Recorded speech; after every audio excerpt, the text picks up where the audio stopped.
So this is the comparison of the loops. Comparison of the loops. So how many types of loops are there? There are. What is the loop? Loop is a repeatedly executed after checking the condition. Repeatedly execute a set of instructions by checking the condition. There are three types of loops are there: while loop, do while loop, and for loop. While loop, what is the condition for the while loop? Check the condition, condition true, execute the instructions. Okay? If the condition true, execute the instruction. Condition false, do not execute the instructions. So that's why checking the condition, then execute. Okay?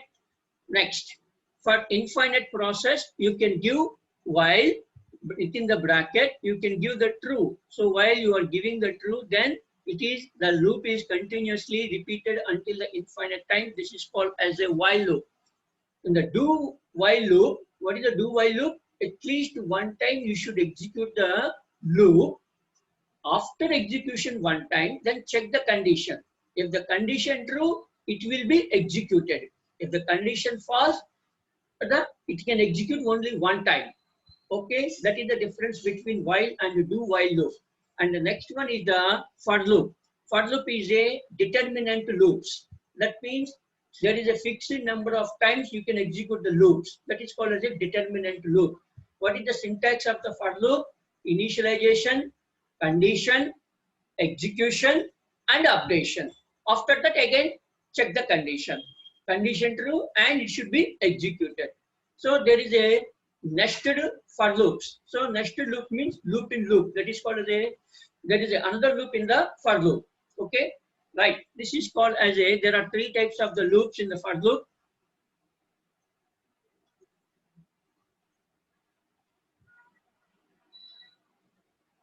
This is the three types are there. First one is the simple for loop. Second one is the for each loop. Third one is the labeled. Simple, for each, and labeled. For each loop stands for, I repeat, for each loop stands for, it should be accessed for the accessing the data from the arrays. So today I want to discuss arrays also.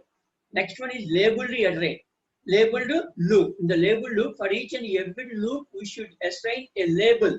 So you can break or you can omit with the help of the loop name. That is called label.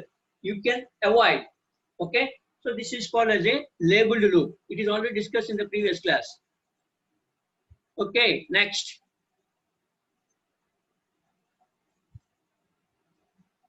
Right.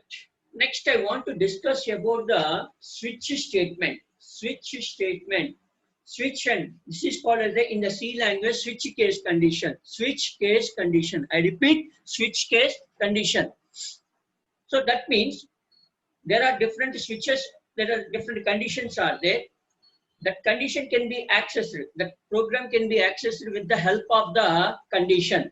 So suppose if the condition true, then you can accept the case 1. Condition 2, case 2. Condition 3, case 3. Or you can access the different type program, different set of programs by using some variable. By using some variable. That variable is a constant, okay, and a fixed value. That is a constant or a fixed value. But don't use as a variable. That is for each and every time continuously changes, that it is not accepted. You can give the fixed value. So x is equal to 1. Case 1, x is equal to 2, case 2, x is equal to 3, case 3. So this is called as a switch statement. This is called as a switch and case statement. So let us take the syntax. Suppose this is called as an expression. Suppose x is equal to 1, then case 1. Suppose this is called case 2. You can access this program. Case 3, this program. If any one of the case is not accepting, finally you will get the default programming. Default program should be executed. Okay, I can show you the flowchart. So what is the points to remember for the switch case? So let us take 1 or n number of case values. 0, case 1, case 2, case 3, case 4. So there is n number of value. For each and every value, there is a one switch condition, one case condition is there. So that means you can switch from one point to another point. one program to another program according to your given input value. Okay, just like that in our class, we have the 21A, 21B, 21C. So then I can give the 21, then it is 21A. Then I will give the 21A. So go to the 21A program and stop the program. Suppose if I am giving the 21B, then go to the 21B program, 21C. So according to your input value, a corresponding program should be accepted.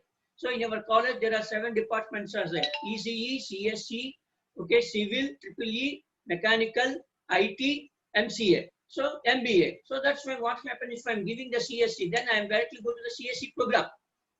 So I'm not checking for all the program. So that's why according to your input value, you can shift to different case values. So this is a very, very important. Okay. But one thing, once you are going to a special case, after execution of the case, whether you want to execute the remaining cases or you want to execute only the particular case. So what I'm thinking, once I want to go to the CSC program, then I want to execute the CSC program, then I can fit. So that's why for each and every statement, end of the program, you should write break, break. So this is a very important instruction, break. Break stands for once your program is over, then break indicates it can stop, it can quit from the program. It can quit from the program. Okay, I can explain later the quit and continue, break and continue value. So I repeat, there are different programs are executed. You are writing different program. For each and each separate programs are there. To access a particular program, you can use the switch condition. If the switch condition is 1, then you can access the particular program. Sorry. Second one, suppose how to access. So let us take. So the case value must be switch expression type only. The case value must be literal or constant. Don't use the variable. Okay. Second thing. Suppose in our department, 7 departments are. Suppose if you are writing the ECE as a double. So for 6 ECE, for 8 ECE, it is not accepted. Okay, for 6 ECE, for 6 ECE. So if you are writing the 2 same variable for the same program, then it is not acceptable. So that is duplicate should be avoided. Duplicate should be avoided. Next and one and only important, when control reaches to break statement, then it is quit from the program. It is quit from the program. That means it can execute only the particular program, but not execute all the program. I can show you one program. So please see that. Before that, I want to extend the switch statement. The first one, expression. So you are giving the expression. So that is x is equal to 1. So condition true, x is equal to 1. Yes, matching. First they can check the matching. If the matching, then what happened? The corresponding program is executed. After execution, if you are using the break, then it is not execute all the program, then just fit from the main program. Fit from the main program. Suppose if you are not using the break, then this case, this case, this case, this case. Suppose if you are using the matching is first case is matching, then all the programs are executed if you are not using the break statement. If you are not using the break statement. So what you require? Suppose case 1, I want to execute the case 1 program and emit from the program. But if you are not using the break, then what happens? Then it is execute all. Suppose if you are giving the case 3, then what happens? From case 3, all the programs are executed if you are not using the break. If you are using the break, then only that particular program should be executed. Clear? Right. This is the switch statement. Okay. I want to go to the some program. I can show you the program.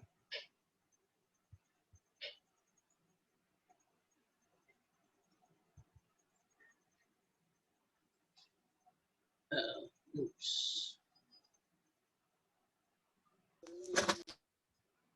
Hello, any problem?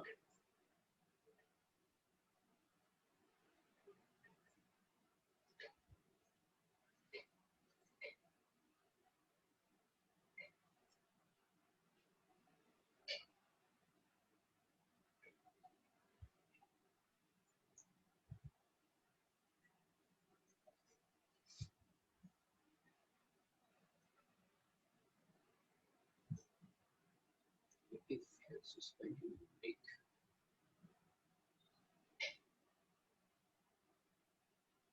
Okay, oops.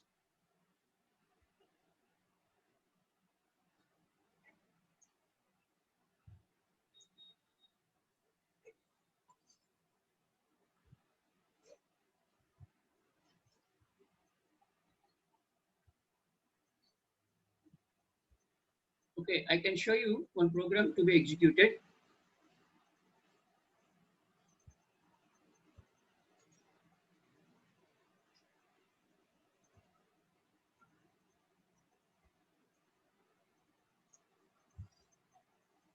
Okay, yes, this is the switch.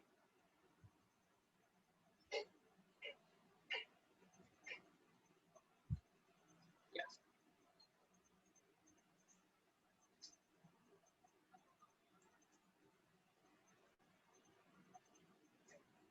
Okay, right. Suppose this is my program. The first one, expression, integer number is equal to 20. Suppose if I am giving the 20, then my 20 program is I want to print 20. This is my program, just a sample. This is my program. Suppose if I am giving the 10, then I can execute this 10 program. Suppose if I am giving the 30, then I want to execute the 30 program.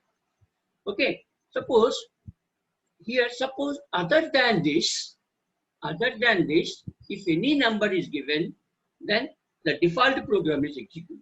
The default program is executed. Okay, I can test. Suppose, let us take what is the input value. So they are giving 20.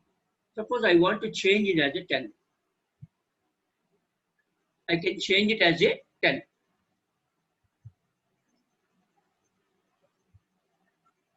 Okay. Then there is a semicolon. So can you please tell me what is the output? Can you please tell me what is the output? Respond, please. 10. 10, sir. 10. Okay, can I check?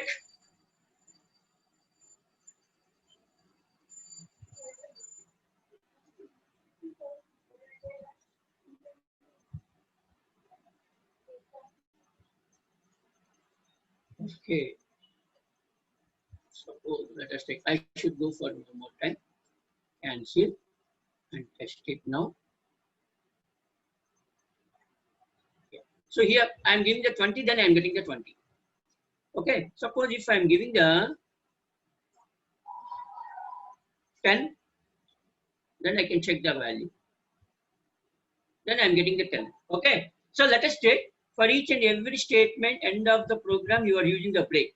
Suppose if I am removing the break, then what can happen? Can you please check? Delete. Delete. Delete.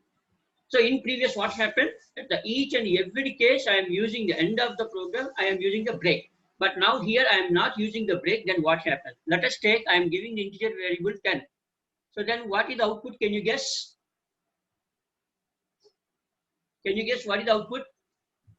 10, 20, 30, not in 10, 20 or 30. Okay. Are you sure? And why? And why? There is no break, sir. Yeah. So I can show you. Okay. Suppose if I am giving the 30. Suppose if I am giving the 30. Then what is the output? 30 and not in. That's right. So what is the drawback? The drawback is you want to execute only specific program, you can use the break. Okay, let us take, I want to check, I can use the break.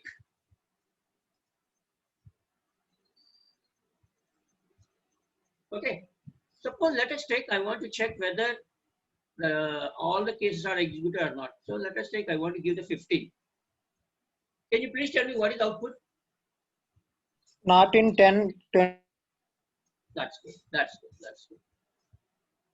Can you explain why? Can you explain why? 15 is not considered to in any case. Okay, right, right. You are right. Exactly right. Exactly right. Okay, so that's why if you are using the switch and switch case, then what is the first thing? You can give the constant value. So either characters or either constant values or either fixed values, but don't as a variable. Let us take case X. Okay, so X can be 1, 2, 3, 4. That is not acceptable. Okay, you can give X, then you can access X.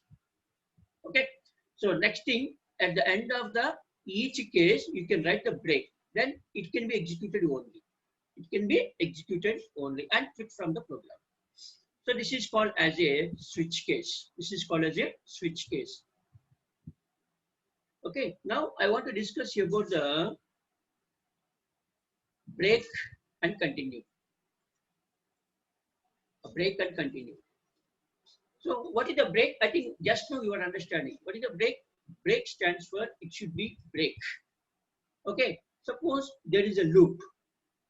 I repeat, there is a loop. In the loop, if I am using one specific condition, if the condition satisfies, then after condition is satisfied, after that it is not executed. After condition satisfied, it is not executed. Okay, that is called as a break. So that means if the condition satisfied, after that it is not executed. I can show you one thing. So let us take, this is called as a break. Okay, so I can show you one program. Suppose let us take, this is my program. This is my program. I is equal to 1, I less than or equal to 10, I plus plus. Then I am giving one condition. What is the condition? If I is equal to 5, then I can stop to printing the value. So that's why I am using the break.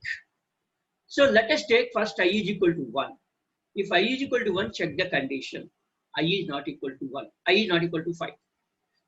So then what happened? This is not executed. So then it can be executed. After that, I again goes to the for loop. I plus plus. I is equal to 2. I is equal to 2. So again it can check the condition. So then what happened? 2 is not equal to 5. So this is not executed. So then it can be printed. By this way, how many data values are printing? How many data values are printing? 4, sir. What are that values? 1, 2, 3, 4, sir. Yeah. Okay. Why? Because here condition true, it is not executed after that. Okay. So this is the output value. Right. Let us take one more check. This is the one more loop. So I is equal to 1, I less than or equal to 3, I plus plus. This is the outer loop. Next, j is equal to 1, j less than or equal to 3, and j plus plus. Okay, right. So what is the condition? If I is exactly equal to 2 and j is exactly equal to 2, then break. Then how many numbers are printing? And how the values are printing? Can you say? Suppose let us I is equal to 1. Let us take I is equal to 1. So j can start from, hello? 1, J starts from 1. So 1, I1, so you can write I, J. I is equal 1, to 1. 1, 1. Next, 1, 2, 1, 1, 2. 3, Next, 1, 1, 3. 3, Next, 2, 1. 2, 1. Ante, sir. Next, Ante, sir. Break. either 2 is printing? No, sir. No. Okay, that's good. So you can check the answer. This is my answer. 1, 1, 1, 2. Okay. Okay. One more thing. 2, 2 is not printing. But what about 3?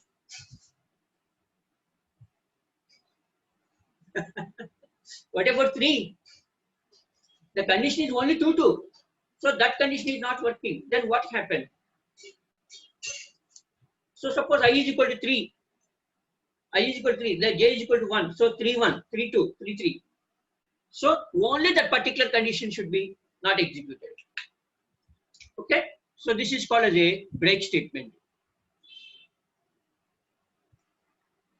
Okay, and next I want to discuss about the continue. Okay, continue. So let us take the continue stands for only that particular value should not be executed and remaining should be executed.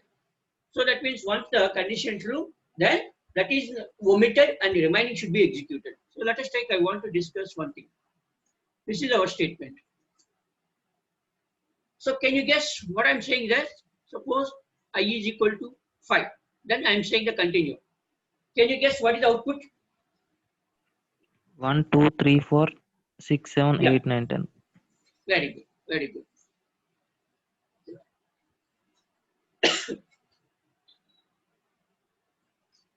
Okay, check the condition. That's good. So that means the required condition is not executed and remaining all the conditions are executed. Remaining all the conditions are executed. Clear? Right. So this is called as a break and continue. Okay. All right. Can you guess what is the output you have here? What is the output of here? This is the output. So 1 1, 1 2, 1 3. And next one 2 1, 2 2 is omitted and 2 3, 2 4, 2 5, 2 6. Oh, sorry. 2 3, then 3 1, 3 2, 3 4. So that means what is the break? Up to that break it will be executed. Okay. Then if you continue, only that should be omitted. Okay. So this is called as a break and continue. Right. Next. Let us take, I want to discuss about the next one is the input and output variables. So this is called as a scanner. This is called as the input scanner. Okay, I can show you that.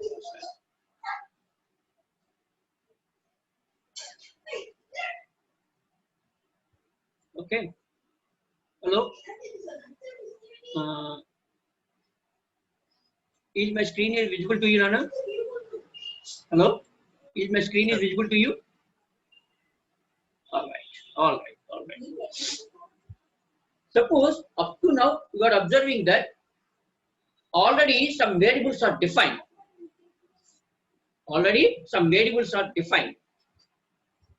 But I want to print what my variables I want to type.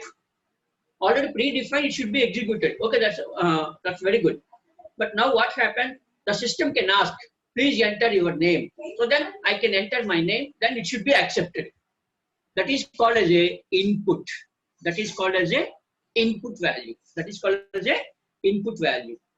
Okay. Suppose what I am giving the input value, that should be given output by the system. That is called as a output. So how to access the user input data by the processor or by the system? That is called as the inputting system. How the after processing, then the system can give the output. So how to display the value? How to display the value? That is called as a output. So input and output. The system can access your data is called by the input processing. The system can give the value by the processor to the user. So that is called as an output. So in this class, I want to discuss about the input and output. Okay, for the input point of view, you can use the scanner. Scanner. There is a special class should be included. Special class should be included. So I can show you one video. I can show you one video. Again. Scanner.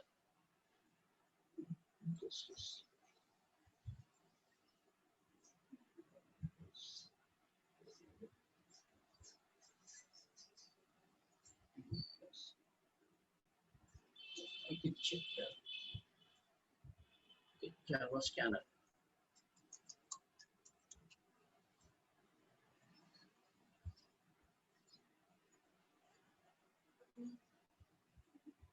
All right, so this is the method. So please check.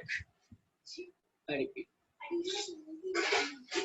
Suppose let us take what is the scanner. So let us say I am saying that import java.util.scanner. This is a one special class. You can use this class. In this class, the user gives the data. That data should be accepted by the system. So to feed some input to the system by the scanner method. So let us take, there are different methods. Suppose if you want to use the string, then you can use the next line. You want to print. Suppose you want to print integer value. You want to print the float value. You want to enter the float value, double value, everything. So that means the user can give the data in any number of ways, whether you are giving the number, whether you are giving the data variable, that is called as a float or double or character or string. For each and every input, there is a one particular process in there.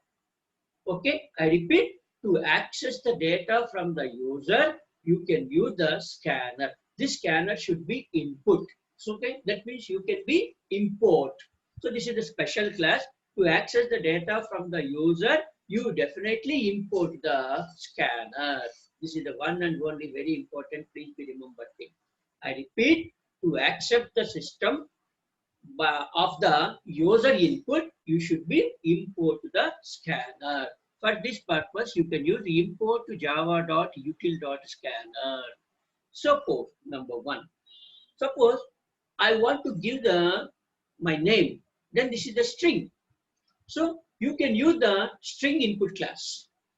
Suppose I want to give the data, you can use the input data scanner value. Okay, so that's why for each and every different types of input, there is a corresponding scanner values are there. I can show you later. Let us take first, I want to discuss. So here, system asking, enter your name. Suppose I can type my name. Okay, so that is called as an input. What is I am inputting, then the system will give processing and will give the output my name. So I can check the value. Let us take this example. So that here enter username. So if I am not giving any enter value, then how can I understand? So in up to the present program, you are already values are predefined. But now what you are using, you can enter your input values to the system. You are giving the values to the system. So let us take, I want to display my name, Dr. Madhava Rao, CH. So now I am typing, but this can be taken by the system in this instruction. Let us take, this is called a scanner, system.in. So string username. Then this is called as the next line. So this is called a next line. In this next line, what it can take? It can take your input value. It can take your input string. And then after accepting the system, it will give the processing and it will give the what you are entering your time. So you can check the value. This is username is Dr. Madhav Rao CH. Okay. Suppose, let us take, I want to check, let's take,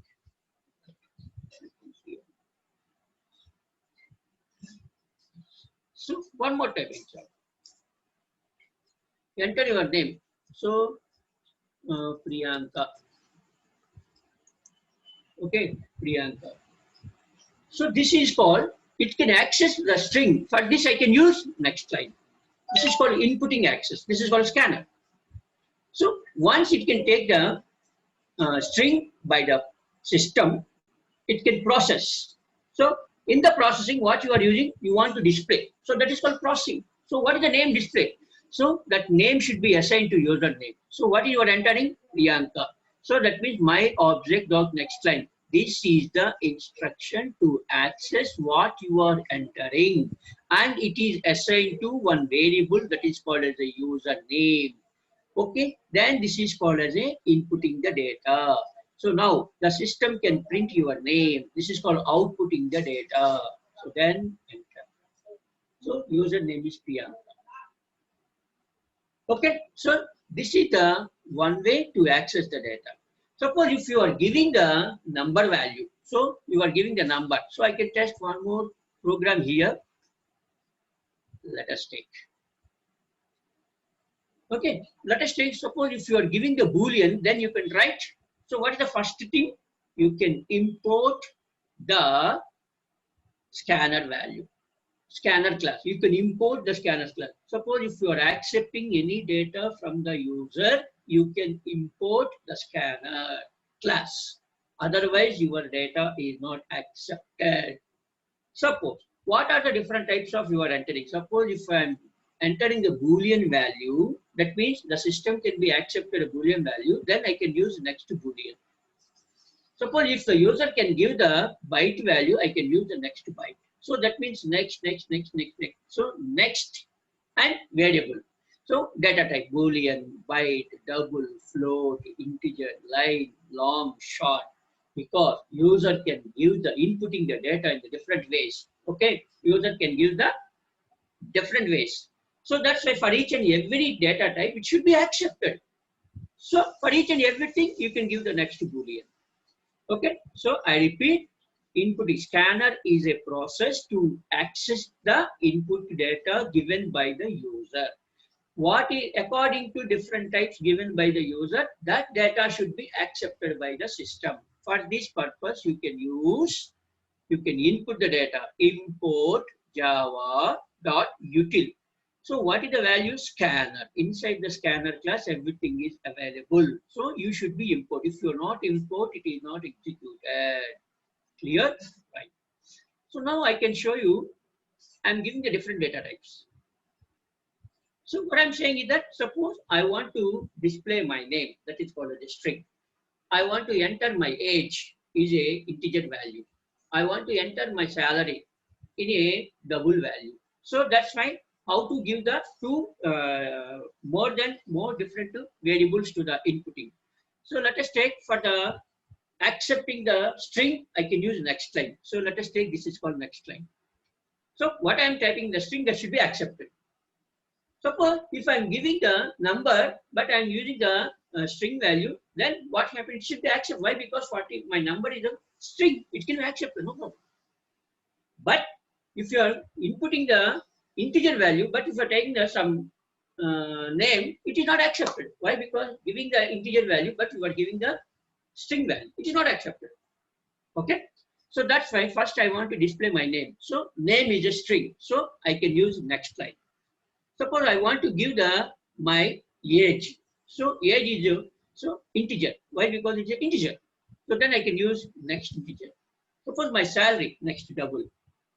Okay, so that's why for each and every input value, you can use a different instruction. Next line is a string. Next integer, accept the integer value. Next double, accept the double value. So accessing by the system of the user input data. Okay, so after accepting this, system can be accepted and processed according to your instruction that can be processed. So what is why I want to process that I want to display. So let us take this is called as output, println. This is called as a output. So what is the first thing? Name. So here a class is there, an object is created. So please be seen that an object is created. In the object, you can access this data and assign to name. And again, this is another object. In this object, an integer value is accepted and assigned to age. So this is called. So that's why in the inputting value for each and every inputting value, there is a accepting. There is an object is created. In the object, you are giving the data should be assigned to particular value, assigned to particular variable. So here name is a variable, age is a variable, salary is a variable. But the name is a string, age is an integer, salary is a double. Then I can print. So then you will get the answer. Let us run the example. So first name. So I can enter Bhargav. Okay, this is the Bhargav. Okay, next age, I think it is a 19. Next salary, okay, 10 lakhs. Okay, so let us assume that. Why? Because he may get the some same salary in the future. No problem. Every student should get the same salary or above. So that's why we hope in positive. I can display. So what you are entering, Bhargav, is a string. So that string is assigned to name. So that's why an object is created. In the object, a Bhargav is name. That name is assigned to name. So age is another object. We created an integer. So this is called double value. So now accept the data.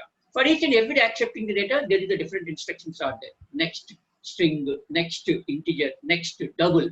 So then after processing, it will display the value. Okay. So this is the another way. Now I can show the number under example.